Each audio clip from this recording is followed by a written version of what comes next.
be like without the people we call friends? Some friends are there for a season and others for a reason. But either way, we have something we can learn from friendships. Joining me on the discussion today are people I'm so excited to introduce, people I call my family, but also friends. I've got my beautiful mom, Francisca. Thanks for joining us on the discussion. I'm glad to be here. Great. And my longtime friend, Bokwe. You've traveled all the way to be here, so it's really nice to have you on the show. Thanks for having me.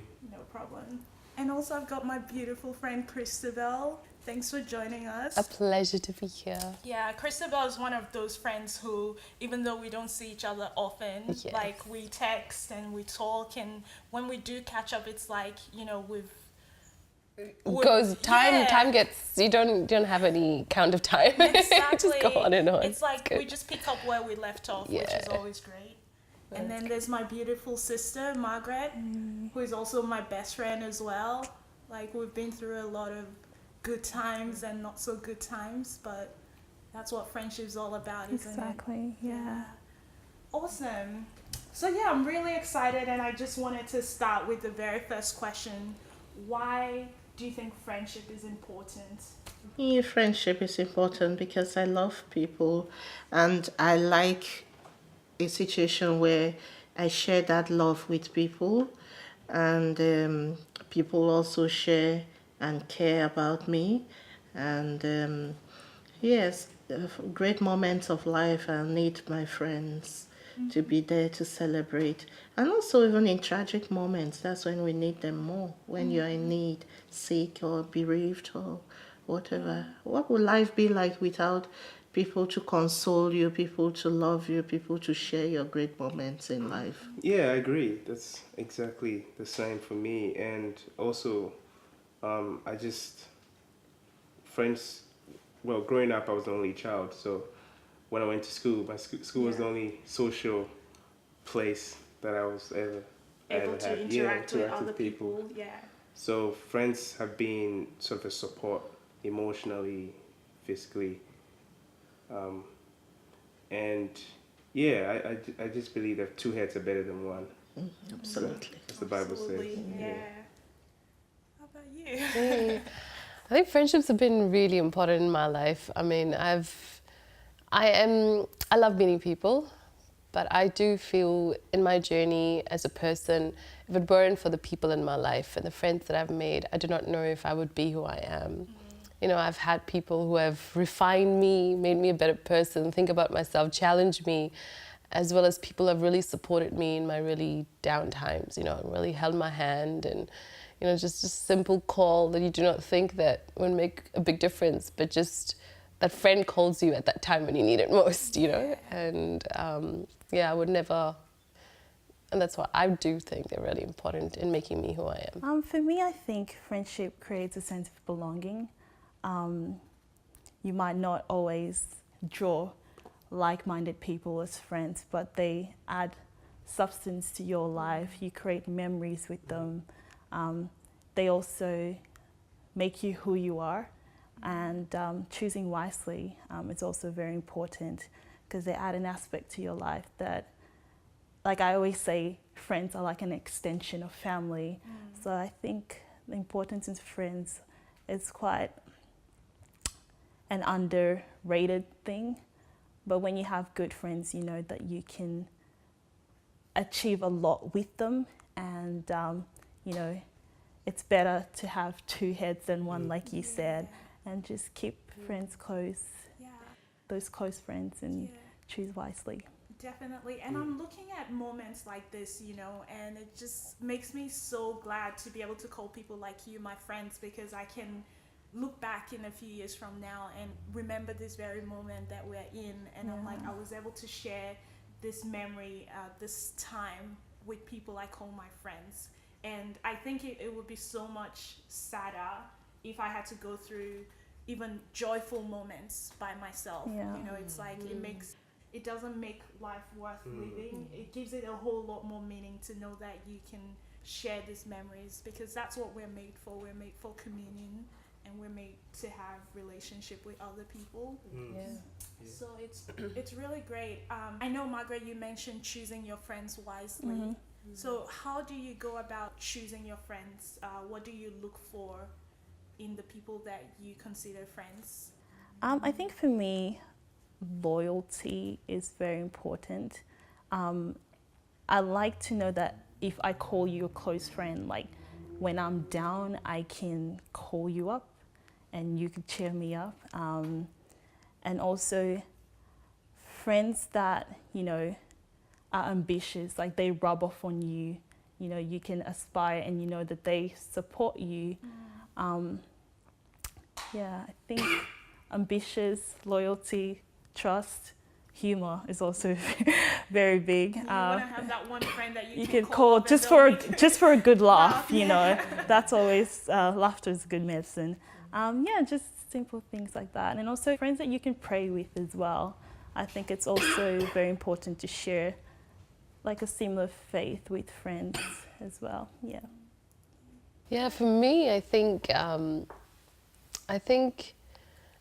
I do agree with everything you said, but I also would add to it saying I would love to be with someone who I can just be myself with, you know, that I don't have to hide something within me in order to be friends with someone or pretend I'm someone else to be with someone. But I've just the freedom to be yourself, to communicate, to laugh with, to cry with. I'm not afraid to share what my true values and beliefs are, and I think it comes down to that, comes down to the foundations of what you both believe in, because I do feel that you can't even reach out to a friend unless you're not even on the same page in some of the basic beliefs in life, and I think it's always hard. Even if you meet different people, there's always so much you can go with them as well, because I think that becomes a big barrier. But at the end of the day, you know, I learned so much from different people, and you learn to drop down a judgmental attitude when you're making new friends or meeting people, and you know, Christ did that, and he's such a great role model of just accepting people for who they are. Yeah. And if I could be even a little bit like him with my friends, and I think I'm on the right track to becoming a better person already. So I actually look out for friends who are open, not that they'll share their intimate secrets that they don't want to share with me, but they'll be able to tell me things about themselves which are not really implicating, which are necessary for me to know as a good, loyal friend, and then be able to trust that I would not say anything bad to somebody else. Friends that would trust me, friends that would that are not jealous of me or envious of me, because that's very important. When a friend is envious of you or jealous of you, you should not put such a friend as a faithful, loyal friend. It shouldn't be a close friend. That should become a casual friend. And friends that are willing to be by your side, even in bad times when you're really not looking attractive, you're not rich anymore. You're broke. You're Yeah. broke. You're When you're sick. broke, that's when you know who your friends are. You can't function as you used to function. because I was just reading from James just the other day, and as you were speaking, I was like, I have to quote this now. But it's from James 3:16. It's like, for where you have envy and selfish ambition, there you will find disorder, disharmony, and every evil practice. And I think it comes down to every relationship, right? If you come in with the wrong intention, don't expect that to go down the right path. And Also, that was what I was thinking of when I was saying that. Yes. Yeah, and it's so funny, like when you think about like the friendships that have ended. Sometimes it's that envy, you know, that gets in the way. You know, like you might have a friend that wishes they had what you have, or even you yourself, if you examine why you feel this certain way about a certain person, it could be because you feel their life is so much more better than yours. And I think, you know, for a friendship to be solid, you have to really let go of that envy and try to be genuinely happy for for your friends. For the Yeah. person you call Be your content friend. with what you've got. Absolutely. That's the important thing. That way you will never be jealous of anybody else. I know that God gives us different gifts. What you have is good for you, and what I have is good for me. If you have what I have, it may not be good for you. God knows better because He is wiser than man. Even the foolishness of God is wiser than man's wisdom. So, Absolutely. Yeah, there's a saying that goes like the more friends you have, the more likely you are to be happy. Do you guys agree with this statement? I would say it depends. First of all, yes, it'll be yes if those friends are quite of a positive influence and they always make you a better person.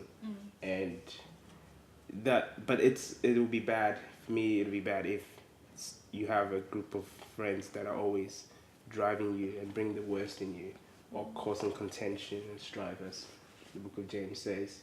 And so you want to surround yourself with friends, if quality better than quantity. Yeah. absolutely. Quality better than quantity. Isn't that right? It's true. So, and I think that's like Jesus. Even the story of Jesus had many followers, but he said many are called, few are chosen. He had 12, Yeah, Yeah. but chose one 12 betrayed him. persons. And Yeah, the Judas 11 did. Judas, but it was 11 that always followed him. Even among the 11 or 12, there was 3, James, James. Peter, and, yeah. and John, and they were the most close to him. So I actually like variety. I like the good and the bad. The bad ones actually challenge me to be patient. Sometimes I want to use the gifts of the Holy Spirit and the fruits of the Holy Spirit, like patience. If I don't have a very bad friend, how will I exercise patience? So I that's why wherever I am, if I'm at the train station, I just try to start friendship conversation. Oh, the weather looks good. What do you think? You know, I like to make friends wherever I go. People know me for that. I just start a conversation. Oh, your shoes are nice. Ah, these are lovely shoes. Where did you get them from? Oh, your dress looks good. And you look beautiful. Your makeup is flawless. You know, I always start something because I want to make as many friends as possible wherever I go. And Margaret will sometimes get embarrassed. Say, Mom, you're embarrassing me. You don't even know this person and you're talking to them. Supposing they snub you. I say, no, they don't snub you. You can see they are all happy to talk to me. So that's what it's all about. I think I feel happier with plenty of friends. I love to make as many as possible. And then if I see the ones that are really, really bad, you know, I change them. That is the essence of evangelization. Bring them to Christ. Those very bad ones, you know, the drunkards, the betrayers, the jealous ones. You tell them, look, there's no need to be jealous. You're very beautiful. Why are you jealous of me? You're even richer. You have better sense of dressing and style. What's making you jealous? Yeah. You know, I calm them down. They say, really? Am I really that beautiful? Do I dress well? I say, yes. You're beautiful, you dress well, and you talk well, and Jesus loves you, and your husband loves you, or your boyfriend loves you. Why are you jealous? You've got everything, you know, just like I do. And they said, really? So it's good to mix up with everybody because people want to be affirmed and, you know, acknowledged, loved, and advised even, corrected. I mean, it's a really good point that you've made, Mom. But at the same time, there are some of us that are not as extroverted as you are. I know, like you.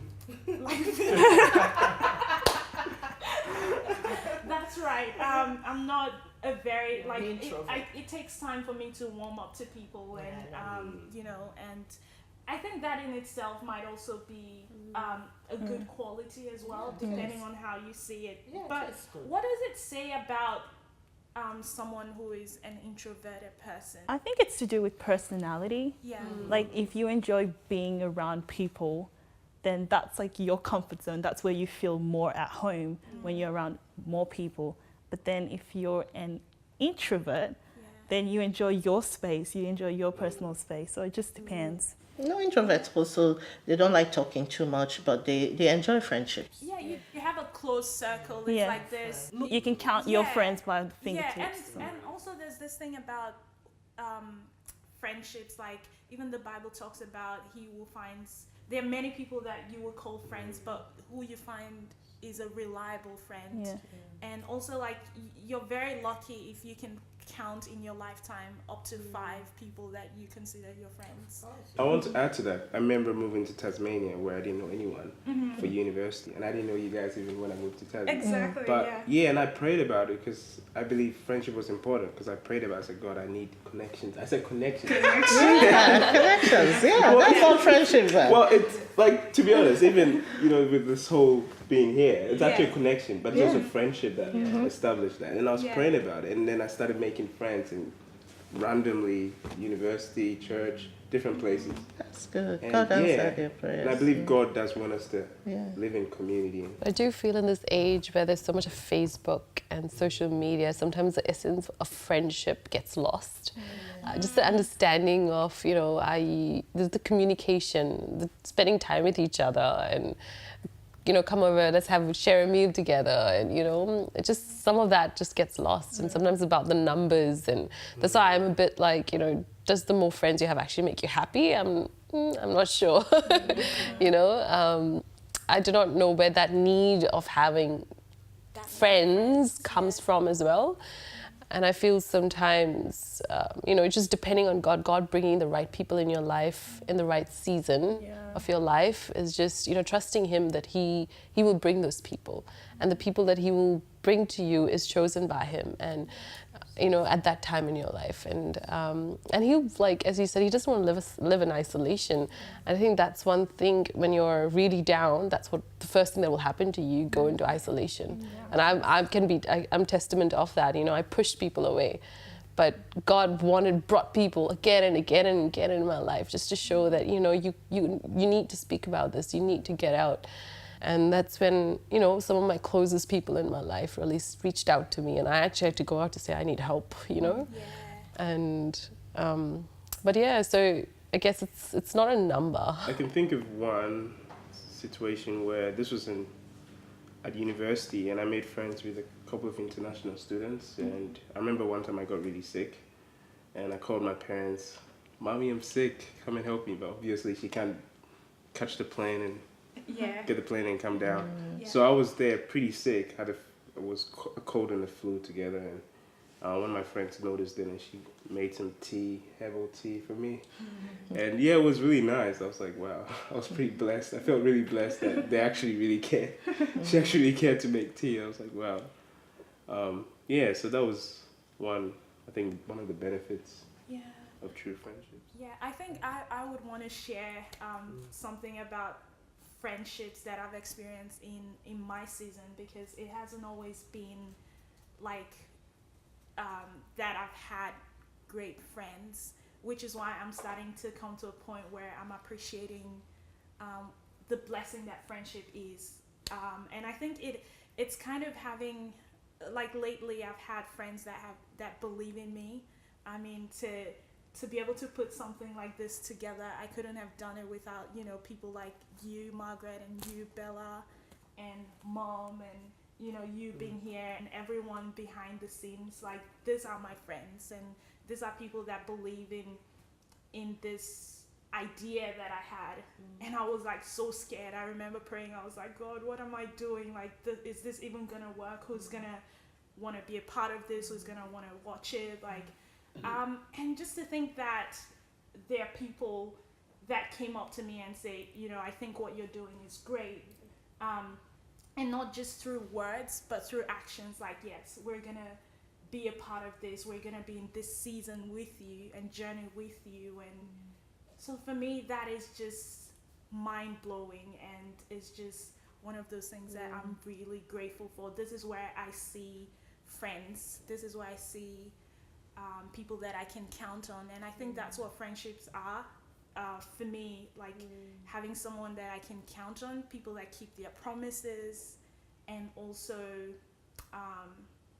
people that journey with you. So that's like.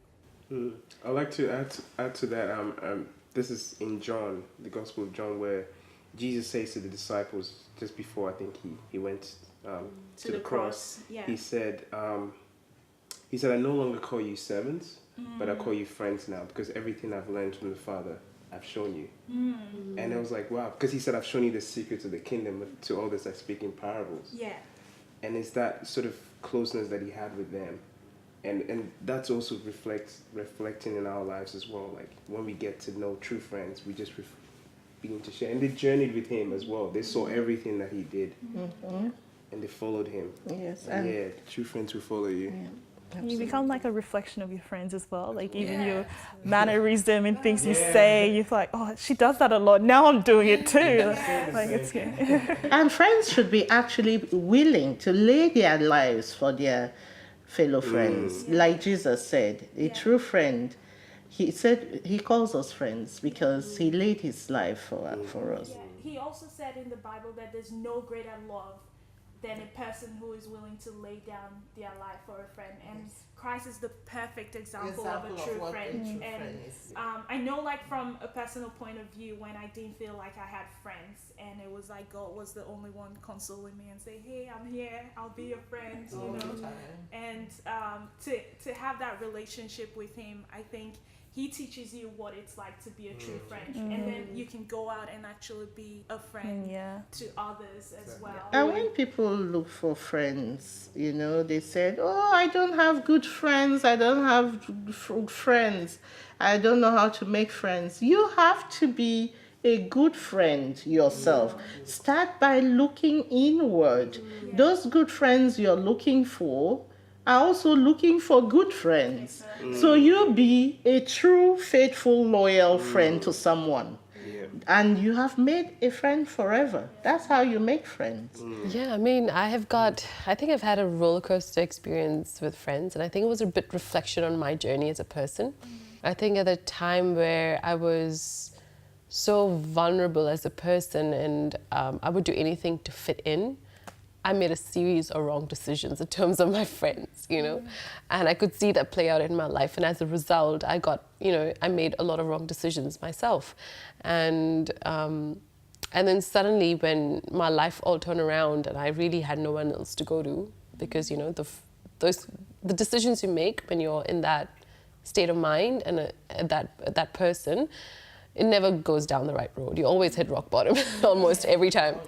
So when you do get to that point and you realize there's no one else that you can call out, it's just God right there.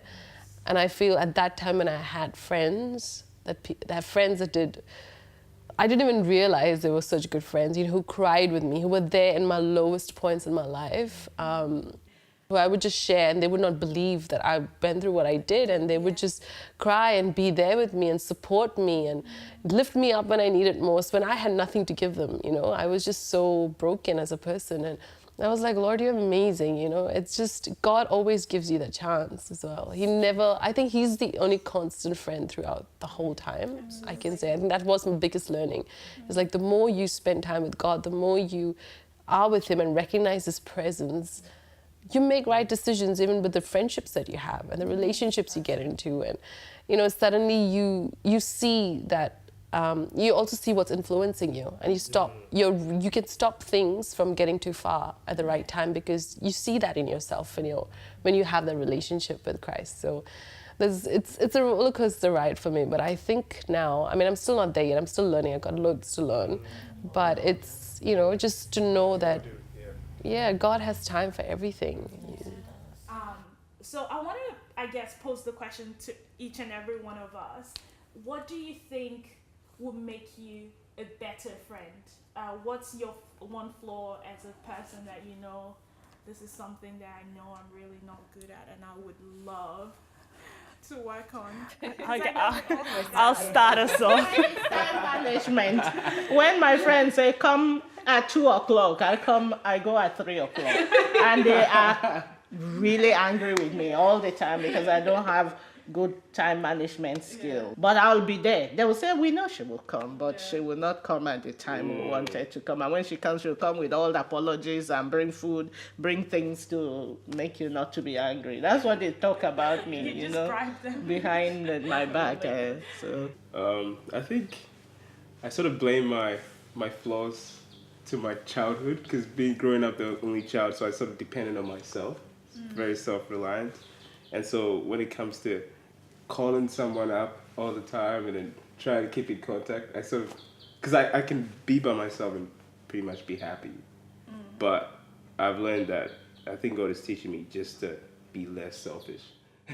I think that's the root of every flaw. Yeah, like, really. and then only child, you always feel entitled. It's mine, it's mine, It's fine. And so you gotta learn to call people up and say, how are you doing? And so that's Actually, just adding on to what Mom said, I think for me, my biggest flaw would be communicating, because sometimes I might think of a friend and I don't act on it. Yeah. Like, I had a situation not so long ago, one of my childhood best friends, I just randomly thought of her one day and I was writing something on Facebook, but then I didn't end up sending that message for some reason. And I was just sharing childhood memories of like how I would sit up on the tree and talk about guys we liked and blah, blah, blah. And then the next morning, just looking through my feed, I see that she just got engaged. I beat myself up that whole day and I was like, why didn't you send this message? Like I think it was God telling me like just to say hi and see how she's doing, because I hadn't spoken to her in a long time. But I did reach out to her afterwards and I was just telling her how I was actually thinking of her the other day. I was just hoping that she didn't think I was reaching out to her today because she just got engaged. But I think sometimes we also like just need to listen to that voice. So just like reach out to people. You might not know why God's telling you, but yeah, I think communication is key for me, and that's definitely something that I need to work on a lot better and get better at it. Yeah, reaching out to friends where they're in need, not just in good times or like let's go somewhere or let's go do this, but sometimes just see how you're doing, how's your day. Like, it doesn't take much. We're connected with so much technology these days, but sometimes we don't really make use of it. And yeah. I think I must say communication is a bit of the same thing for me as well, because I think ever since I've become a mum, life has just taken over. You know, I've got a toddler to look after, I got work and so many commitments, and it's just sometimes you just don't get the time to just sit down with yourself, let alone pick up a phone and talk to a friend and see how they're going. So, and I think, and you got to prioritize these things, right? And I feel like I need to prioritize. If I want to invest in a relationship, in a friendship, I have to prioritize it like I do with God. You know, I know that if I don't give him time in a day, I just don't feel connected with him anymore. You know, I'm not suddenly making decisions that are just not right, you know? And I feel when I connect with him, it's like I'm connecting with a friend, and I feel rejuvenated again. So it's just like that with every other friendship and relationship. So it's if anything I would improve, I would give myself more time. If I had to think of one, I think, again, it's kind of the same thing. I have this tendency to just procrastinate. Oh, I'm gonna call them later. Oh, like 1 month that turns into 2 months, and before I know it, I haven't spoken to that friend in a year. But it doesn't mean that I don't care about them, and it doesn't mean I don't think about them. And I think like those that are good friends sometimes will be the ones to reach out to you and be like, hey, what's happening? Why have you not spoken to me? Yeah. Are you okay? That's what they say to me. Long time Okay? no see. Long time no see. Yeah, I'm not here. Yeah, so that's one. And another thing I think is just being more, especially with people that I care about so much. I think it's maybe being a better listener.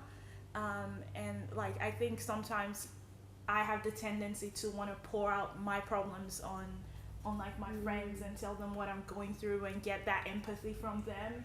But what about what they're going through? Do I, as a friend, actually listen and take it in and empathize with them? Yeah, so I think that's something I need to get better at doing, and actually, We all do. yeah, like not just be pretentious, but actually listen and feel what their situation is. Can I just add one more thing? Yeah. Go for it. I think also for me, it's just being a better giver rather than a receiver, because as friends, sometimes we fall into that trap of like wanting to, what can my friend do for me?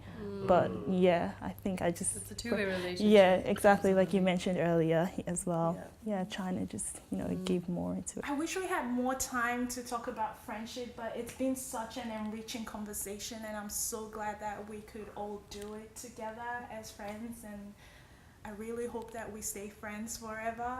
And like it said, if you want to go out and if you want to have friends, first of all, you have to start by being a good friend. So I'd like to make a toast. So let's make a toast. Thank you. All right, and cheers to good friendship. For good friendship, for lasting friendship, faithfulness, Yes. and loyalty.